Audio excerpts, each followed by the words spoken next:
America basically तो अब China की कुछ ब्लीडिंग चाहते हैं ना। ताइवान की अंदरूनी सियासत बहुत तब्दील हो गई। 1945 में तो उनका विड्रॉल हुआ है और ये चाइना को हैंडओवर हो गया था वापस। इस अपॉर्चुनिटी को कैच करके यहाँ पे एक पैनिक की सिचुएशन क्रिएट करने की कोशिश की। लेकिन शहबाज गिल साहब ने जो कहा आया वो किसी प्लानिंग का हिस्सा था और कुछ दीगर लोग भी शामिल थे। तो इधर खान साहब 71 की बात कह रहे हैं कि पाकिस्तान 71 और भी 2-3 टुकड़े और ये तो वो खुद अवामी तहरीक और उनको कहीं मुक्तिबानी बनाने के चक्कर में तो नहीं है, क्योंकि वो एक माहौल और एक माइंडसेट तो बनाया हुआ है। तो ये जो इस पूरे पॉलिटिकल स्पेक्ट्रम की जो डायरेक्शन है ये बहुत खतरनाक है।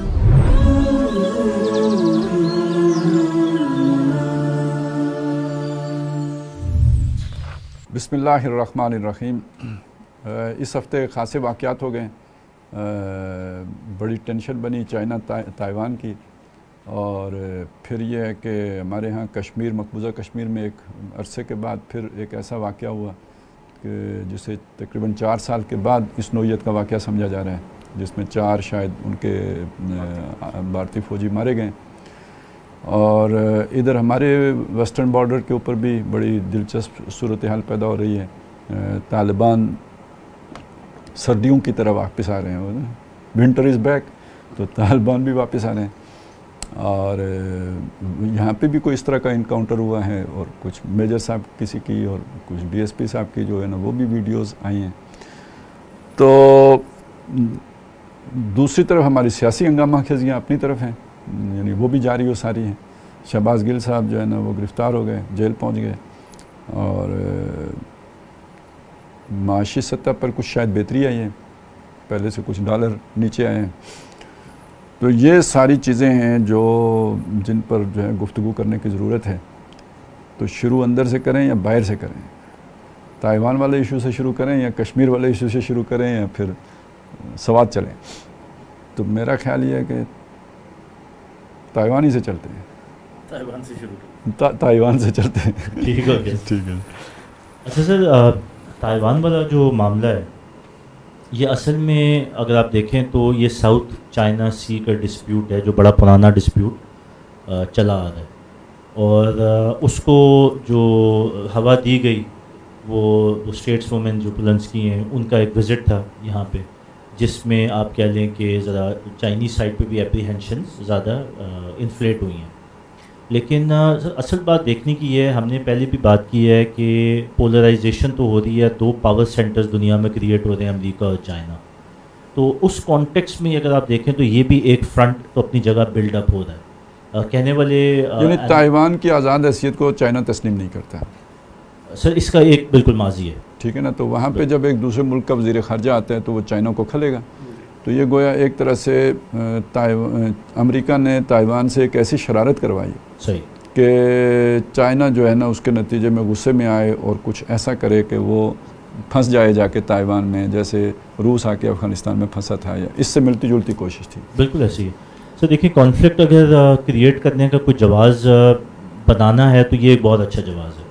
और इसके पीछे एक हिस्ट्री भी है कि ये सारा कॉन्फ्लिक्ट शुरू कहाँ से हुआ और इस वक्त इसकी शक्ल क्या है। लेकिन इसकी शक्ल कहते हैं कि जो अभी ये सिर्फ एक कॉन्फ्लिक्ट, इससे बहुत ज़्यादा डीप रूटेड है और ये एक बड़ा सीरियस कंसर्न है।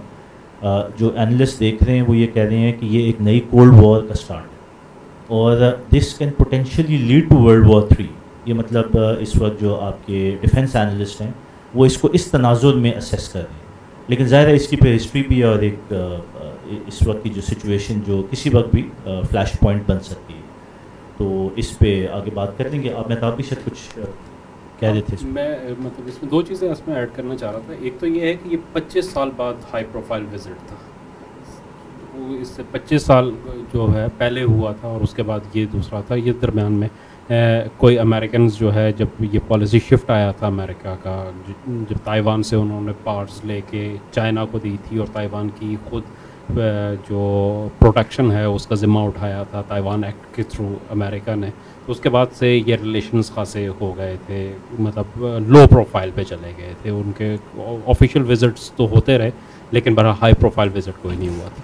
दूसरी इसमें जो एक चीज़ है कि ताइवान की अंदरूनी सियासत बहुत तब्दील हो गई है। वो जो मेनलैंड चाइनीज़ थे जो शेंगक्याई के साथ आए थे वहाँ से और उन्होंने जो हुकूमत कायम हुई थी, अब वो उनकी 2 जनरेशन्स ख़त्म हो गई हैं। अब जो तीसरे लोग हैं उनका मेनलैंड के साथ जो एफिलिएशन थी वो ना होने के बराबर है, और वहाँ पे अब जो आज़ादी के नारे हैं और आज़ादी की जो तहरीक है वो बहुत शिद्दत इख्तियार कर गई है। अब चाइना को ये लगता है कि उससे पहले तो चाइना ये मतलब इस बात पे कम अज़ कम वो यकसू था कि ये लोग पूरे चाइना की बात कर रहे हैं, कि वो कहते थे कि यही और ये असल चाइना तो यही है, रिपब्लिक ऑफ चाइना। 92 का शिफ्ट है ना, जिसमें डेमोक्रेटिक फोर्सेस ने टेक ओवर किया था। उससे पहले वो मार्शल लॉ और वो नेशनलिस्ट वन पार्टी सिस्टम जो है ना वो चलता रहा उससे। लेकिन ये जो अभी है मिस सुई जो इस वक्त वहाँ पे प्राइम मिनिस्टर हैं, ये मेरे ख्याल में जो प्रोग्रेसिव डेमोक्रेटिक पार्टी है गालिबन इनकी, तो इनका तो नारा ही चीन से अलहदगी है, और ये दूसरी दफ़ा मुंतखब होकर आई हैं। तो मेरे ख्याल में चाइना के लिए एक ये फैक्टर भी बहुत इंपॉर्टेंट था कि अब जो वहाँ की क़यादत है वो चूँकि पहले ही इस नारे पे मुंतखब होकर आई है और अमेरिकन हाई प्रोफाइल विजिट भी होता है इस सूरत में, तो उनके लिए एक जो मैटर ऑफ कंसर्न है उसका लेवल कई गुना बढ़ गया है। बिल्कुल। इसमें क्विकली अगर छोटा सा ना अपने नाजरीन के लिए हिस्ट्री रिकैप कर दें। ये तकरीबन अगर आप कह लें कि 17वीं सेंचुरी में जापानीज़ की कॉलोनी थी। उसके बाद वर्ल्ड वॉर 2 में जब जापानीज़ हारे हैं 1945 में, तो उनका विड्रॉल हुआ है और ये चाइना को हैंड ओवर हो गया था वापस। उससे पहले this was part of China historically अगर देखा जाए, जापानीज़ के आने से पहले। अब 45 में जब जापानीज़ निकले हैं तो उन्होंने एलाइड फोर्सेज यानी कि यूएस और बरतानिया की एग्रीमेंट से इसको वापस चाइना मेनलैंड के हवाले कर दिया था। फिर 1949 में इनकी सिविल वॉर हुई है चाइना के अंदर, जिसमें इनकी जो नेशनलिस्ट पार्टी थी, मेनलैंड चाइना में तो कम्युनिस्ट पार्टी ने डोमिनेट कर लिया, लेकिन वो जो नेशनलिस्ट एलिमेंट था वो अपने फौजियों को, अपने हवारियों को लेके तो चाइना शिफ्ट हो गए, ताइवान शिफ्ट हो गए, अपनी गवर्नमेंट बना ली। वो सर चलिए तकरीबन 1992 तक, जिसके महताब भी जिक्र कर रहे। अब जो डेमोक्रेटिक गवर्नमेंट है वहाँ पे, वो जो है वो सेपरेटिस्ट है। वो कहते हैं कि जी हम मेनलैंड के साथ इल्हाक नहीं करेंगे। अच्छा, चाइना ने एक पूरी अपनी एक आप कह लें कि कॉन्स्टिट्यूशनल रेजोल्यूशन पास की है कि अगर इन्होंने अपने आप को इंडिपेंडेंट डिक्लेयर किया तो हम by force we will take over. अब ये वो माहौल है जो एक बैकग्राउंड था। अब इसमें अमेरिका आके तो एश्योरेंसेस देता है ताइवान को कि जी आपकी डेमोक्रेसी और इंडिपेंडेंस को हम इंश्योर कर दें। सर ये लड़ाई असल में साउथ चाइना सी की लड़ाई है, क्योंकि साउथ चाइना सी में आप कह लें कि कोई $3 ट्रिलियन का ट्रेड होता है। ये दुनिया की सबसे इम्पॉर्टेंट ट्रेडिंग गुज़रगाह है।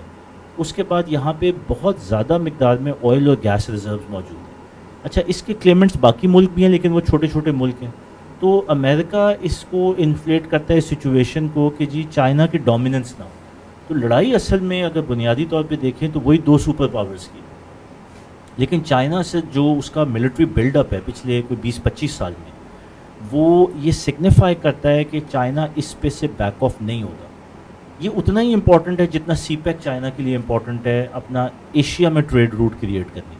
तो ये तो चाइना के बैकयार्ड। अमेरिका बेसिकली तो अब चाइना की कुछ ब्लीडिंग चाहता है ना।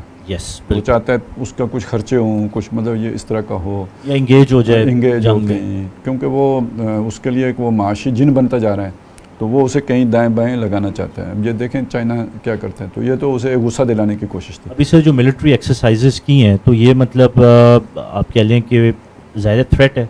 इसी तरह ताइवान भी अमेरिकन फोर्सेस की सपोर्ट या वेपन्स की सपोर्ट से अपने डिफेंस की ड्रिल्स कर रहा है। तो मतलब वो एक जंग वाला माहौल अमेरिका ने बगैर ज़रूरत के भी क्रिएट कर दिया, जिस तरह यूक्रेन में अनाउंसमेंट करके। यानी ये तो बड़ी ताकतें इस तरह करके रखती हैं, तो चाइना बजाय ख़ुद उसमें मुलव्वस होने के शुमाली कोरिया को भी इन्वॉल्व कर सकता है कि भाई वो बजाय इसके कि ताइवान के साथ खुद वो जाए जंग में, उस तरफ मोड़ दे।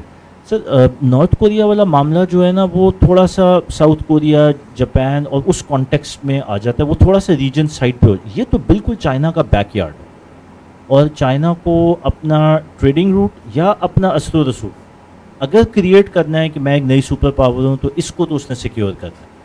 तो हम जो प्रॉक्सीज की कहते हैं साथ वो वही काम करेगा जो मोदी ने मकबूजा कश्मीर के साथ किया, या फिर सर जो रूस ने क्रीमिया के साथ किया। रूस ने, ठीक है, ये मतलब उतना ही इम्पोर्टेंट, ठीक होगा, और लेजिटिमेट भी है क्योंकि क्लेम भी है चाइना। चलें, अब ये है कि चलें फिर इसके साथ कश्मीर को जोड़ लेते हैं। बिल्कुल से जुड़ता है कश्मीर। कश्मीर में जी आपके पास कुछ इन्फॉर्मेशन हो, क्या हुआ?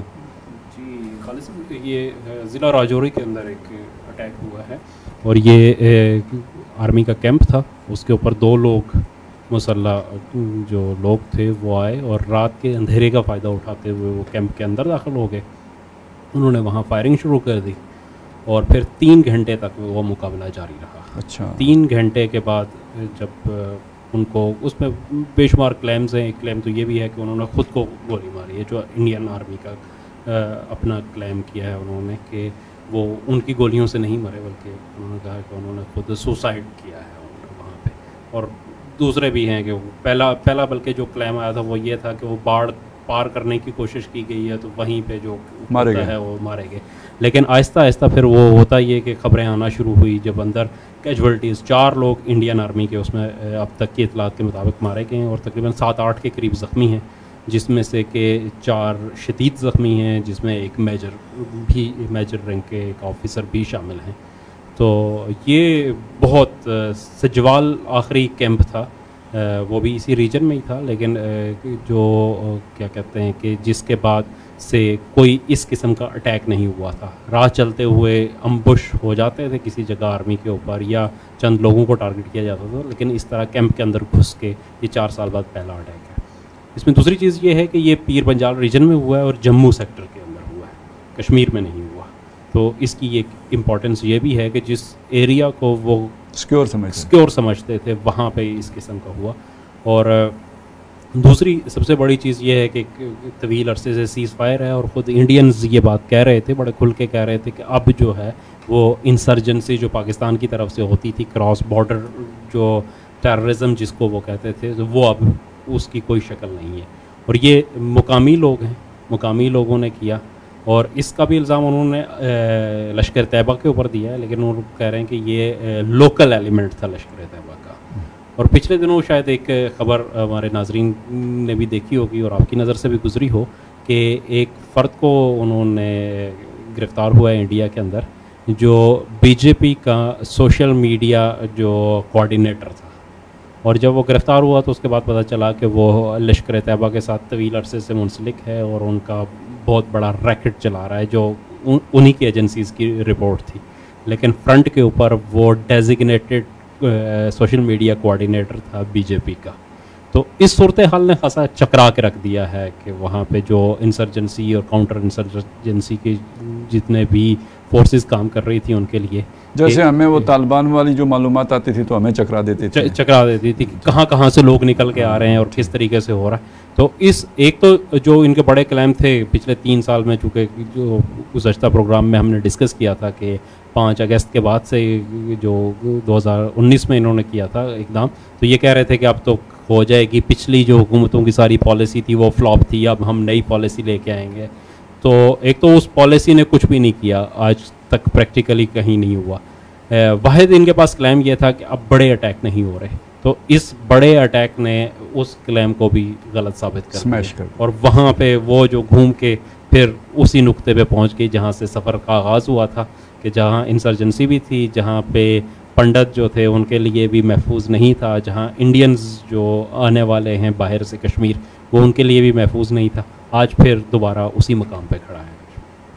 सर इसमें अगर आप इजाज़त दें, वो जो आपने ताल्लुक़ की बात की, तो सर कॉमन फैक्टर देखें, इंडिया का बहुत इंपॉर्टेंट रोल है क्योंकि उधर भी क्वाड का मेंबर इंडिया है।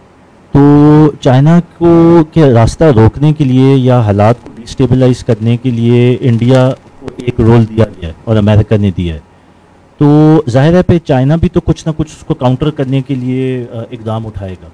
तो ये जो कॉन्फ्लिक्ट साउथ चाइना सी में बिल्डअप हो रहा है, इसके रिपरकशंस हम एक्सपेक्ट कर सकते हैं कि यहाँ पे हैं। ठीक है। और शायद उसका हमारी डोमेस्टिक पॉलिटिक्स से भी ताल्लुक़ हो, क्योंकि कुछ अर्सा पहले से आपको याद होगा कि ये बात भी इंडियन साइड से आना शुरू हो गई थी, एप्रीहेंशन, कि ये जो अमेरिका का विड्रॉल हुआ है तो अब तालिबान जो है वहाँ से निकल के तो इंडिया की तरफ आएंगे।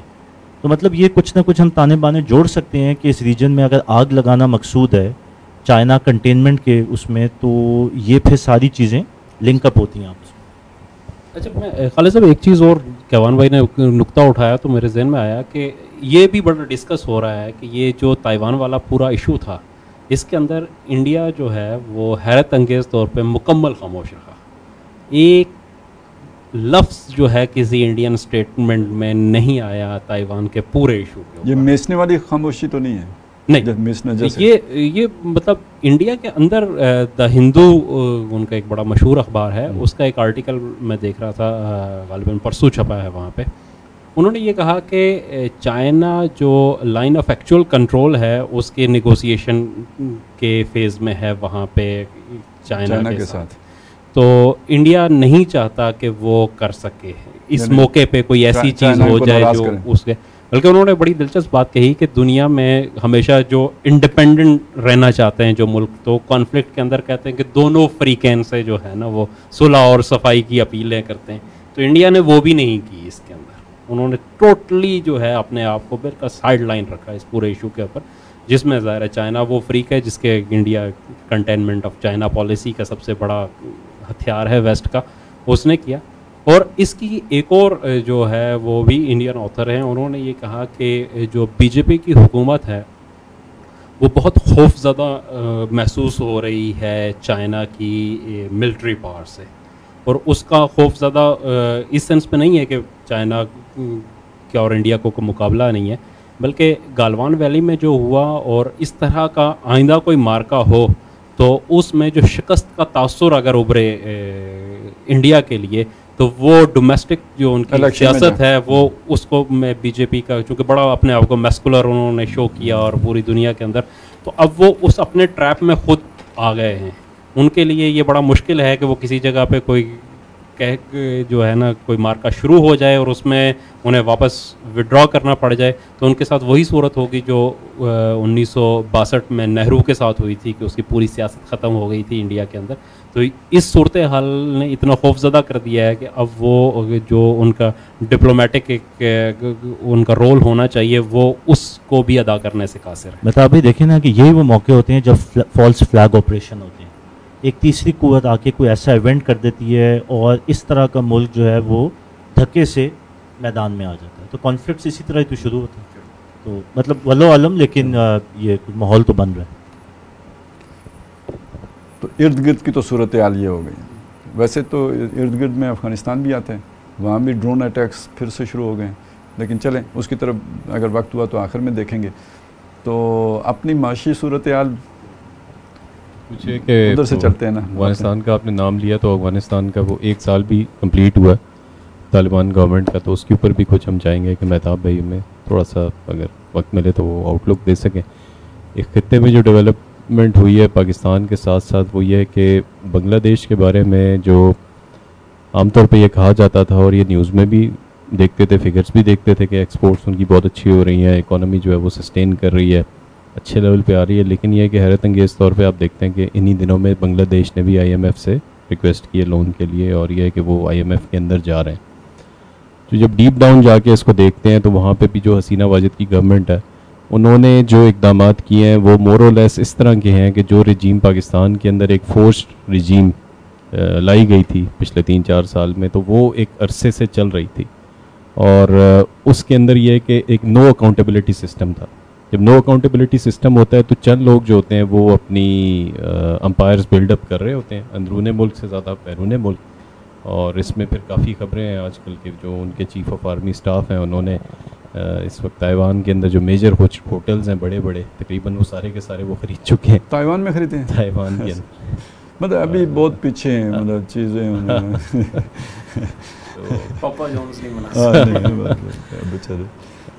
पाकिस्तान के अंदर वो जैसे वो कामरान खान साहब कहा करते थे ना, बड़ी अच्छी अच्छी खबरें आ रही हैं, तो वो जब से अप्रैल में ये गवर्नमेंट चेंज हुई थी तो वो अच्छी अच्छी खबरें आना जो है वो बंद हो गई थी। वो तो खैर बिल्कुल ही अच्छी अच्छी खबरें नहीं दे रहे थे। वैसे उनके तो फिर दोबारा से उनको भी अच्छी आने लगेगी। हाँ, अब आने लगी है, अब लग रहा है उनको।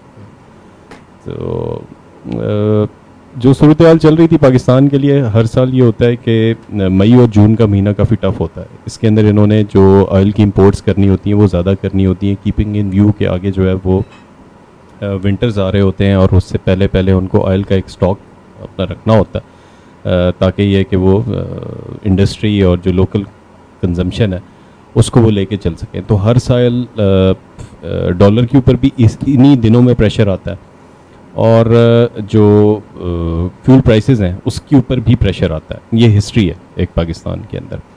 इस साल बहुत सारी चीज़ें कंबाइन हुई। एक तो ये कि जो रशिया यूक्रेन वॉर है एक वो बहुत बड़ा फैक्टर था, उसका एक प्रेशर पाकिस्तान पे आया। दूसरा ये कि एक कोई सेंट्रल स्टेबल गवर्नमेंट नहीं थी, और जो सबसे बड़ा फैक्टर था वो ये था कि पिछली गवर्नमेंट के आखिरी दिनों में इन्होंने वो एक वोट का जो चक्कर किया उससे स्टेट बैंक की ऑटोनॉमी दे दी थी।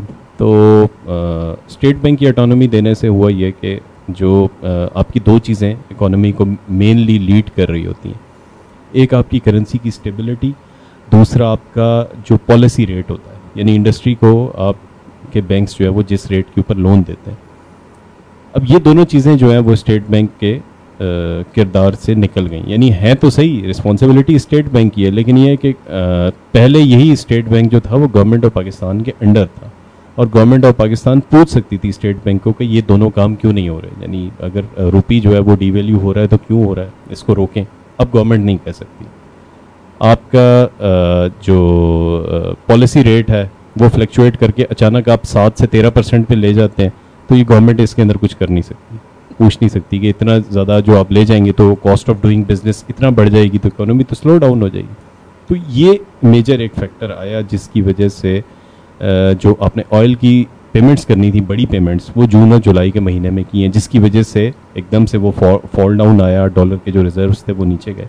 अच्छा, जब ये रिजर्व नीचे जा रहे थे तो उसके ऊपर कुछ लोगों ने इस अपॉर्चुनिटी को कैच करके यहाँ पे एक पैनिक की सिचुएशन क्रिएट करने की कोशिश की, और वो लोग जो हैं वो बड़े वेल नोन हैं। ये वही लोग हैं जो सोशल मीडिया के ऊपर ट्रेंड्स भी चला रहे हैं और एक पाकिस्तान को ना होते हुए भी नाकाम रियासत के तौर पे या बनाना रिपब्लिक के तौर पे पेश करना चाहते हैं, और ये प्रूफ करना चाहते हैं कि ये मुल्क बस जो है वो डिफ़ॉल्ट हुआ कि हुआ, और अभी बल्कि ये कि इससे बढ़ के भी बड़ी अगली प्लानिंग्स इन्होंने की हुई थी कि जी फलाना म्यूज़ियम में फलाना चीज़ रखी हुई है, इसको उधर बेच देंगे, PIA तुम खरीद लेना, तो वो फलाना रोज़ वैलेट होटल जो है वो हम खरीद लेंगे, गिद्ध मुंतजर बैठे थे, यानी अपने फलानी एम्बेसी हम खरीद लेंगे। बस ये तो आज हुआ या कल हुआ, यानी अगर गवर्नमेंट हमें नहीं मिली या हमारे चाहने वाले उसको नहीं मिली जिसको हमने दूध पिलाया था, तो ये गवर्नमेंट तो दूर की बात है, ये मुल्क भी किसी को ना मिले। तो बहरहाल ये कि जैसे कि आप एक चीज़ देखें कि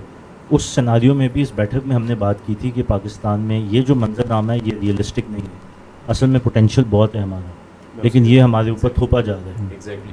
अच्छा, उसमें आप ये देखें कि थोड़ी सी कोशिश हुई इस चीज़ को स्टेबलाइज करने की, और जो एक मुसलसल डिस्ट्रक्शन की एफर्ट की जा रही थी, उस डिस्ट्रक्शन को रोकने की कुछ एफर्ट की गई। मैं ये नहीं कहता कि इन्होंने कोई 2 महीने में या 3 महीने में कोई ऐसे स्टैट्यूटरी मैटर्स कोई वो मेजर्स ले लिए हैं या कोई बहुत ऐसे इकदाम कर लिए हैं जिसकी वजह से इकोनॉमी अपने पैर पे खड़े होने जा रही है, ऐसा कुछ भी नहीं है। सिर्फ हुआ ये है कि वो जो डिस्ट्रक्शन की कोशिश हो रही थी, उस डिस्ट्रक्शन के आगे कुछ ना कुछ दीवार लगाई गई है कि वो रोक आई है, कुछ ना कुछ रोक आई है। तो उसका रिजल्ट ये हुआ है कि आपको जो रियल इकोनॉमिक इंडिकेटर्स हैं वो नज़र आना शुरू हो गए हैं। मिसाल के तौर पे वो जिन लोगों ने डॉलर के अंदर दिहाड़ी लगाई है, अब ये है कि वो वापस वो ट्रेंड जा रहा है। अभी ओपन मार्केट के अंदर जो है वो डॉलर लोग सेल करने के लिए जा रहे हैं, लेकिन ये है कि वो आगे करेंसी एक्सचेंज जो है वो उन्होंने लिख के लगाया हुआ है अक्सरियत जो है कि हम डॉलर परचेज़ नहीं कर रहे। यानी इतने मार्केट के अंदर डॉलर्स अब निकल आए हैं जो कि लोगों ने अपने बैंक्स के सेफ्स के अंदर रखे हुए थे, घरों के अंदर रखे हुए थे, वो निकाल के ला रहे हैं। अब ये रियल इंडिकेटर इकोनॉमी का लग रहा है कि ये डॉलर जब तक IMF की ट्रेंच नहीं मिलती 208 209 के ऊपर आके ये शायद कहीं पे सस्टेन कर जाएगा। दूसरा ये कि हमारे जो मिनिस्टर ऑफ प्लानिंग है एहसन इकबाल साहब, उन्होंने एक अच्छा कदम उठाया, उसकी ज़रूर एक्नॉलेजमेंट होनी चाहिए। वो ये कि उन्होंने फेडरल ब्यूरो ऑफ स्टैटिस्टिक्स और मिनिस्ट्री ऑफ IT इनके जॉइंट वेंचर से एक टास्क इनको दिया है कि आप हमें एक ऐसा डैशबोर्ड बना के दें जिससे इकोनॉमी के इंडिकेटर्स डेली बेसिस पे गवर्नमेंट के जो स्टेक होल्डर्स हैं उनके सामने हैं। यानी गवर्नमेंट के जो भी स्टेक होल्डर्स हैं वो उस डैशबोर्ड पे डेली बेसिस पे चेक कर सकें कि हमारी एक्सपोर्ट्स की क्या पोजीशन है, इंपोर्ट्स की क्या पोजीशन है, हमारे रिजर्व्स किधर जा रहे हैं किधर नहीं जा रहे। अब this is a big task, ये कोई आसान काम नहीं है करना, क्योंकि हमारे यहाँ फेडरल ब्यूरो ऑफ स्टैटिस्टिक्स, इनके स्टैटिस्टिक्स भी बहुत पुराने होते हैं और अपडेटेड नहीं होते। लेकिन मिनिस्ट्री ऑफ IT को भी इन्होंने बीच में डाला है कि सिर्फ फेडरल ब्यूरो ऑफ स्टैटिस्टिक्स पे ना रहें। तो उम्मीद है कि अगर ये काम हो जाता है तो इससे ये कि एक वो जो हम बात कर रहे थे ना, जो बांग्लादेश के अंदर जो चीज़ नहीं हुई कि एक नो अकाउंटेबिलिटी सिस्टम था। जब इस तरह का आप एक स्ट्रॉन्ग सिस्टम स्टेब्लिश करते हैं तो फिर जो चीज़ जिसे कहते हैं ना, वो फाइल अंदर अलमारी के नीचे दबा दी या कारपेट के नीचे चीज़ दबा दी, तो वो चीज़ें फिर सरफेस पे आना शुरू हो जाती हैं। अगर उसमें विन सिचुएशन होगी तो वो भी सरफेस पे आएगी, लूज सिचुएशन होगी वो भी सरफेस पे आएगी, और वो चीज़ सामने वाजे होगी। तो उसका एक फ़ायदा ये होगा कि जो भी इकोनॉमिक्स चैलेंज आते हैं आपके पास, उसको डील करने के लिए जो है वो टाइम भी होगा, और आप वक्त, यानी कोई भी शख्स जो है इसके अंदर ये नहीं कह सकेगा कि हमें तो पता ही नहीं था कि ये अचानक कैसे हो गया। ठीक है, अगर इजाज़त दें इस पर, अगर मैं थोड़ा सा कमेंट कर सकूँ। सर बात ये है कि ये एक तो आर्जी सिचुएशन, ये डॉलर एबनॉर्मली ऊपर गया था, नज़र आ रहा है स्पेकुलेटिव एक्टिविटी थी, उसमें कोई दानिस्ता तौर पे कोई प्लान किसी एजेंडे के तहत भी काम कर सकते, लेकिन भेड़ चाल भी थी। हमारे लोगों का किरदार जब वो ऊपर जाना शुरू हुआ तो सब ने उस सट्टे में गेम खेलने की कोशिश की, तो वो तो एक मंजर, इसी तरह उसका रिवर्सल भी हुआ।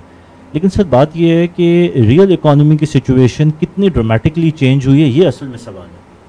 क्या कोई पॉलिसी मेजर्स ऐसे हुए हैं जिससे हम ये कहें कि जी, मेरा सर उसमें कमेंट ये है कि जब तक इस मुल्क में पॉलिटिकल स्टेबिलिटी नहीं आएगी, इकोनॉमिक स्टेबिलिटी नहीं आ सकती। इन्वेस्टर जो है वो पॉलिटिकल स्टेबिलिटी पहले देखता है, उसको continuity of government policies, stability of decisions and उसकी कमिटमेंट की डिलीवरी। तो बाहर का इन्वेस्टर या कोई डोमेस्टिक इन्वेस्टर, इस वक्त कोई इन्वेस्टमेंट का माहौल ही नहीं है जिसमें कोई इन्वेस्टर अपना पैसा कमिट करने के लिए तैयार हो, क्योंकि ये भी नहीं पता कि ये गवर्नमेंट अभी आज है, कल है, महीने बाद है, या टर्म पूरी करेगी। तो मेरे ख्याल में ये अभी भी एक सवालिया निशान है कि डॉलर शायद एक सही इंडिकेटर नहीं है। हम ये कहें कि जब 240 पे चला गया था तो इकॉनमी तबाह हो गई थी, और अगर 190 पे आ गया तो इकॉनमी बहुत मजबूत होगी। मेरे ख्याल में ये मिसलीडिंग है, ये तो स्पेकुलेशन थी। हकीकी स्टेबिलिटी तब है जब आपकी रियल इकॉनमी ग्रो होगी, और वो तब तक नहीं होगी जब तक आपकी पॉलिटिकल स्टेबिलिटी, और वो मैदान तो इस वक्त सरगर्म है। तो एक तरफ तो ये चीज़ है, मतलब माशी तौर पर चलें कुछ हम कह सकते हैं कि यानी आज से जो 15 दिन महीना पहले सूरत हाल थी उससे कुछ बेहतरी आई है, कुछ मतलब लोगों को कुछ तसल्ली हुई है। और दूसरी तरफ यानी एक चीज़ हम महसूस कर रहे थे, एक अरसे से देख रहे थे कि हमारे इदारों के बारे में एक ख़ास तौर पे पीटीआई का कारकुन वो रवैया इख्तियार किए हुए था कि जिसका उश्र अशीर भी किसी की तरफ से हो तो बंदा गायब हो जाता था।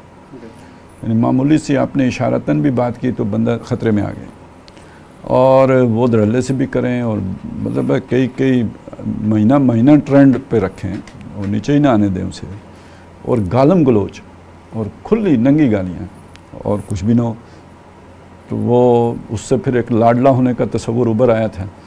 और उसी से फिर ये भी सूरत बनी कि शायद उनके लिए जो है वो हर शय की इजाज़त है।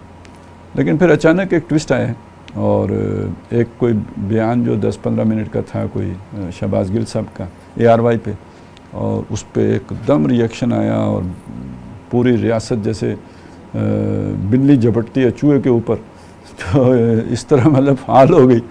तो ये क्या चक्कर चला, ये हुआ क्या, ये किसने इस मुर्दे के अंदर जो है ना वो दम फूंका है कि इतनी एकदम हरकत पैदा हो गई।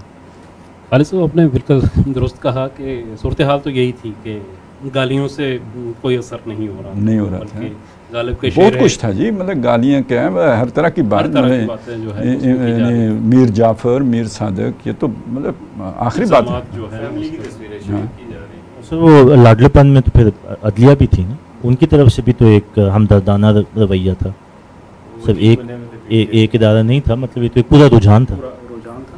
मैं वो कह रहा था कि गालिब के एक शेर है कि इतने शीरी हैं तेरे लब के रकीब गालियां खा के भी बदमज़ा हुआ। तो यहाँ पे भी वही सूरत हाल थी कि वो बदमज़ा नहीं पे उनको मेरा नाम आए मतलब वो फिर भी अच्छा लगता है, बरसरे इल्ज़ाम ही आए तो सही, तो वो अच्छा लगता है ना। तो सूरत हाल कुछ ऐसी, बदनाम अगर होंगे तो क्या नाम नहीं होगा।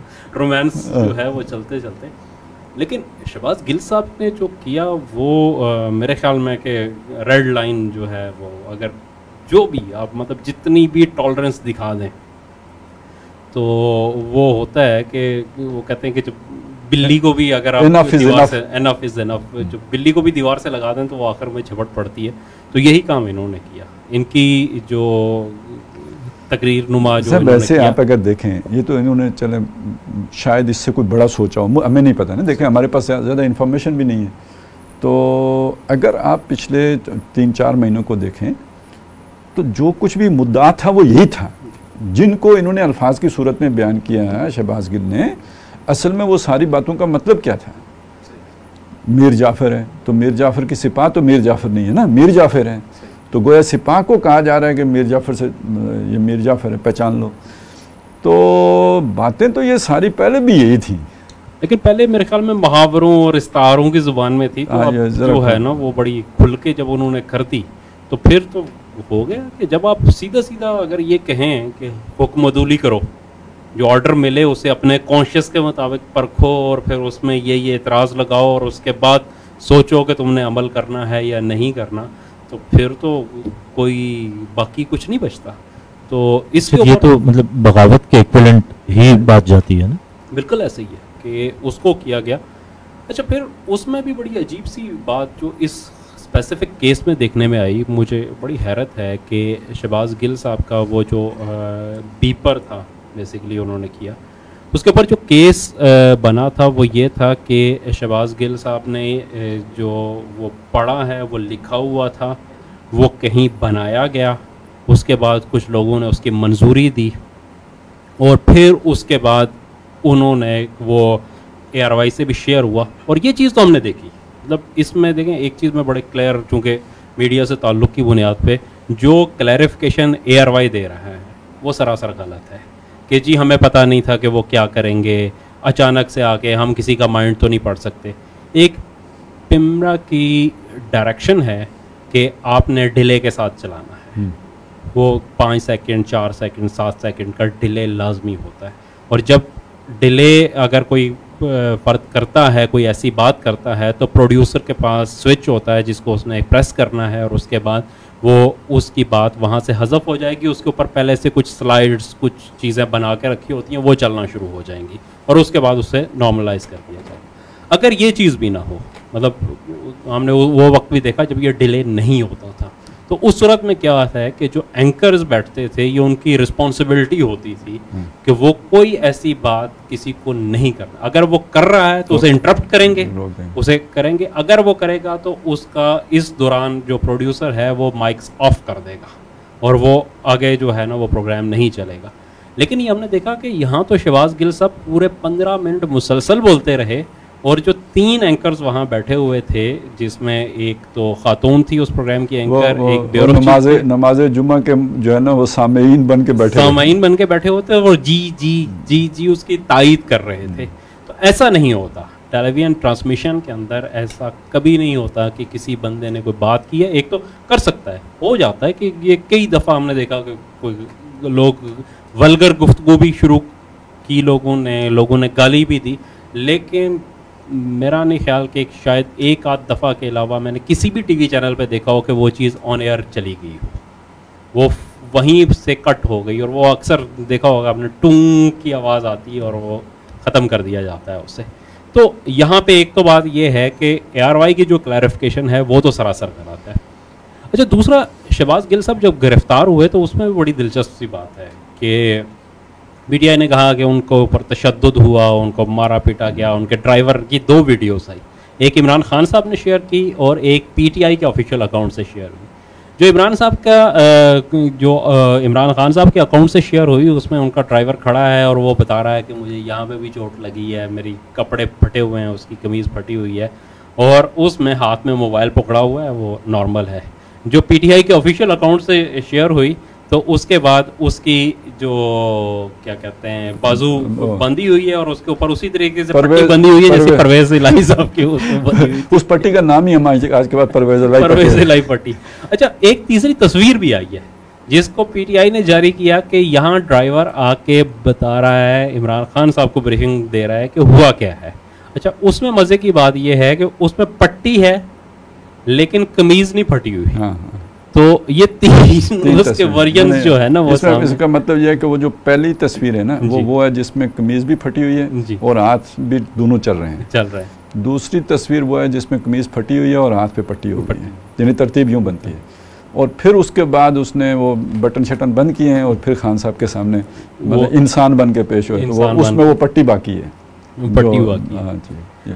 अच्छा, उसके बाद अगर हम दूसरी तरफ आएँ तो शहबाज गिल साहब की हवालात की तस्वीरें आई, जो ज़ाहिर है मतलब एक गलत चीज़ थी, नहीं होना चाहिए था इस किस्म की तस्वीरें जारी करना, ये तजलील है और होनी भी मतलब कानूनी तौर पर भी गलत है। अच्छा, लेकिन जो बुनियादी मुकदमा कायम किया था कि ये एक पूरा प्लान था और इस प्लानिंग में जो लोग शरीक थे उसके हवाले से पुलिस ने कोई बरामदगी नहीं की। आज जब दोबारा उनका रिमांड 2 दिन का रिमांड पुलिस के पास था, 2 दिन के रिमांड के बाद लेके आए तो उन्होंने उस सिलसिले में कोई एविडेंस, कोई चीज़ नहीं दी और इसी वजह से फिर गालिबन मजिस्ट्रेट साहब ने उन्हें जुडिशल रिमांड पे जेल भेज दिया और वो इन्वेस्टिगेशन तो ज़ाहिर आगे चलती रहेगी। लेकिन यहाँ पे पुलिस पहले मरहले में जो उनका क्लेम था, एक तो वो चीज़ें जो उन्होंने गुफ्तगू की है वहाँ पे, उसमें तो वो खुद भी उससे इनकार नहीं कर रहे, तो वो ऑन रिकॉर्ड भी मौजूद है उसमें शहबाज गिल साहब। लेकिन शहबाज गिल साहब ने जो कहा आया वो किसी प्लानिंग का हिस्सा था और कुछ दीगर लोग भी शामिल थे।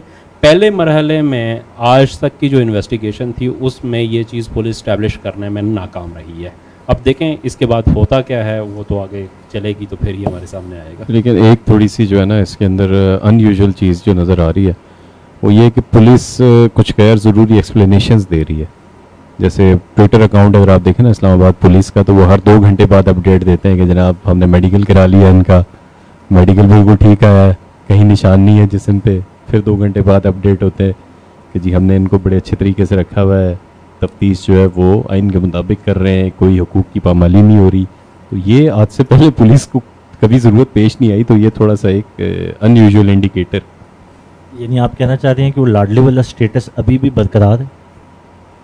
मतलब हम इसको फिर किस तनाजुर में असल में देखें कि मैं हुआ इसे क्या? यानी इस तरह थोड़ा सा आपकी तवज्जो चाहूँगा इस नुक्ते पर कि जिस तरह रिएक्ट किया गया है फौरी, ये किसी जुर्म के बाद यानी अचानक जहन बदलने का अमल महसूस नहीं होता है। जैसे कि पहले से आप तैयार बैठे हों और आपको अंदाज़ा एंटिसिपेट कर रहे हों कि ऐसा होगा और यूँ ही ऐसा हुआ तो आपने एक्शन लिया है, ये कुछ इस तरह का एक अंदाज़ा इसमें होता है। यानी टर्निंग पॉइंट ये नहीं है, टर्निंग पॉइंट इससे पहले कोई आ चुका हुआ है और ये तो एक मौका पैदा हुआ जिसको फिर जिससे फ़ायदा उठाया गया, तो वो टर्निंग पॉइंट तो फिर कोई और है ना। और ये नहीं, ये सिर्फ इस एक पहलू में नहीं देख रहे थे, हम ये देख रहे हैं ना कि जब वो यानी एक वो चीज़ें चल रही थी जैसे पंजाब हुकूमत डिस्टेबलाइज हो गई, बल्कि ये कि वो टॉपल हो गई, अदलिया में भी कुछ एक रुख हमें नज़र आ रहा था।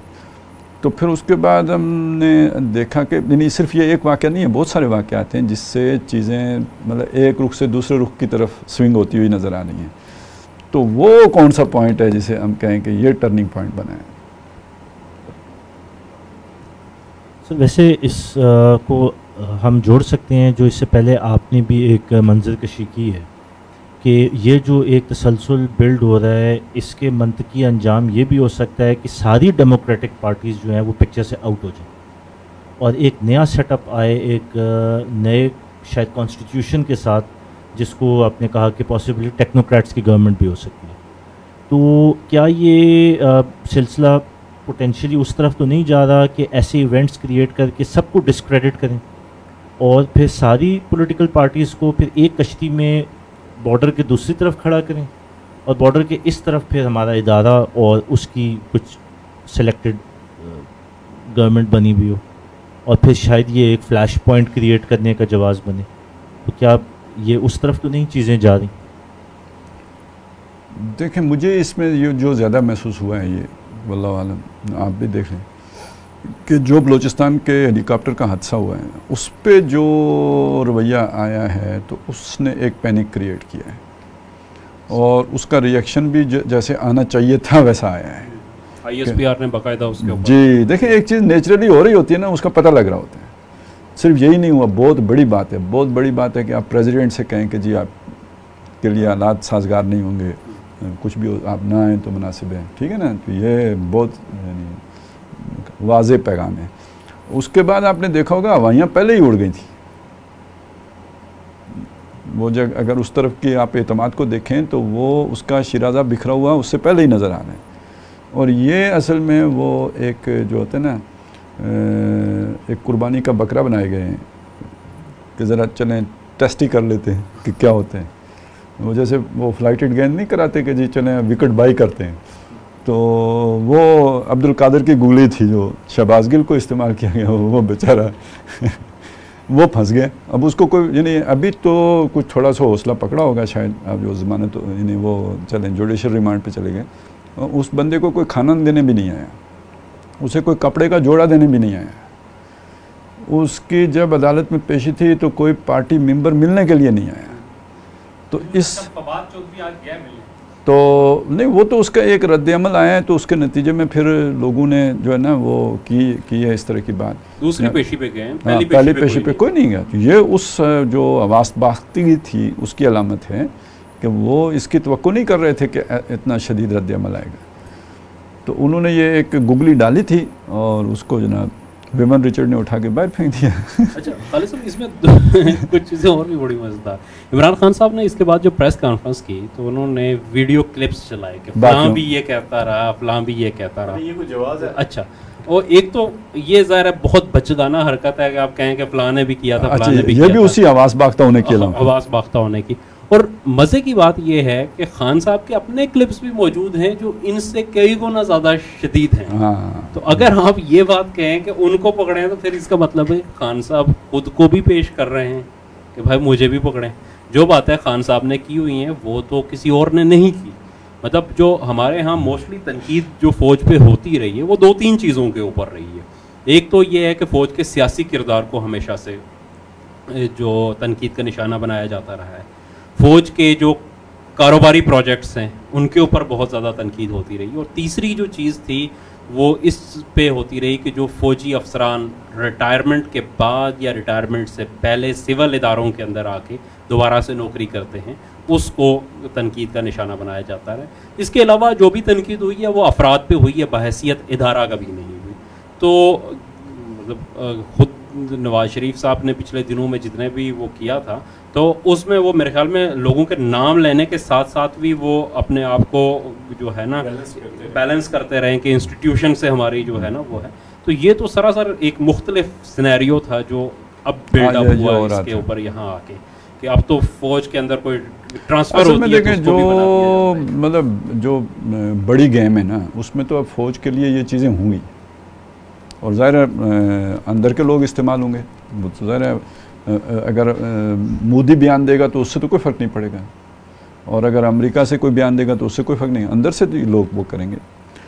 और इस अब ये देखें एक और प्रेशर आ रहा है ना, वही जो आप सवात में और इस इलाके में जो डेवलपमेंट्स हो रही हैं और वो जो अभी हमने चीज़ें सामने आई हैं इसमें भी पीटीआई और टीटीपी का ताल्लुक भी जोड़ा जा रहा है। और ये बिल्कुल यानी एक एतबार से देखें ना, अगर पीटीआई का टारगेट फ़ौज है तो टीटीपी का टारगेट भी फ़ौज है। तो दुश्मन का दुश्मन दोस्त, तो ये तो नेचुरल एक अलाई वाली बात बनती है। ये तो एक लॉजिक है जो हमारे सामने आती है। कुछ माजी के वाक़यात हैं जो भी इस चीज़ को शहादत देते हैं कि यस, यानी ये बातें हम एक अरसे से सुनते रहे हैं कि पीटीआई के जो एमएनएज़ और एमपीएज़ हैं, अब हक़ाइक़ तो लोग मालूम होंगे जिनको मालूम होंगे, हमने तो ये तो हमारे लिए तो बहरहाल एक अफवाह के दर्जे में चीज़ें चलती रहें कि वो बाकायदा भत्ता देते हैं। वो हो सकता है चंदा देते हों, ये तो दूसरे मुखालिफिन कहते हैं ना भत्ता देते हैं टीटीपी वालों को। फिर उनकी अपीयरेंस की भी इतलात आना शुरू हो गई थी 2-3 महीने पहले ही से कि भाई वो हैं। फिर अब ये वाली कार्रवाइयाँ भी शुरू हो गई हैं और आप इसमें देखेंगे कि वो मैंने बयानिया दोनों का एक जैसा हो रहा है।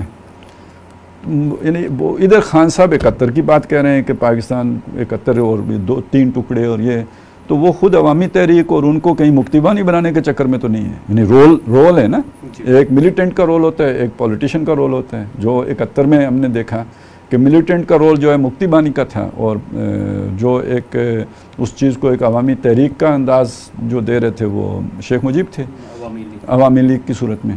तो अब बहरहाल KPK में इमरान खान की फॉलोइंग अब भी यानी ठीक ठाक है, लोग उनकी यानी वोट बैंक है, सारी बात है।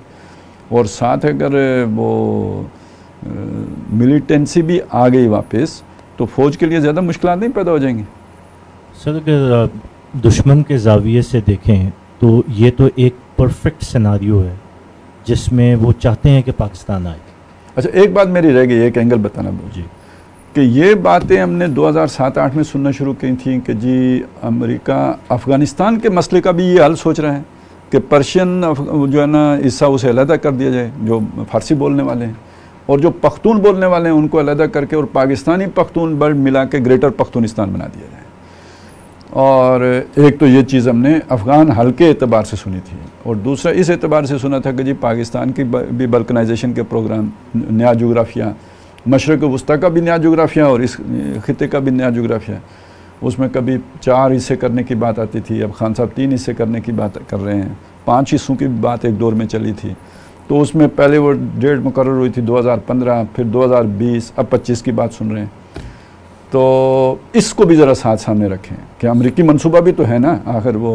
तो बिल्कुल ये फैक्ट है, और ये रैंड कॉरपोरेशन की एक रिपोर्ट थी जो कि लीक हुई थी, और ये ज़ाहिर है हमारे भी जो इदारे जो ज़िम्मेदार हैं इस सारे मामले के, उनके लिए बड़ी ये तशवीश की बात थी कि इस लेवल की प्लानिंग है कि पाकिस्तान को 4 हिस्सों में तोड़ेंगे। वही आपने जैसे कहा कि अच्छा, ये तो इनकी नालायकी है अगर इनको नहीं पता था, इसलिए कि देखें जब 2001 में वो यानी इधर अफ़गानिस्तान, फिर इराक़ का मामला भी हो गया था, उसके बाद वो जर्नल पता नहीं ज़ैनी था या क्या नाम, मुझे अब नाम जहन से निकल गया है, तो उसने ये बात कही थी कि पाकिस्तान और सऊदी अरब, बिल्कुल क्लियर वर्ड्स में ये बात थी, मुझे अभी तक उसी तरह याद है कि पाकिस्तान और सऊदी अरब जो हैं ये इराक़ और अफ़गानिस्तान नहीं है, इन्हें और तरीके से टैकल करना पड़ेगा।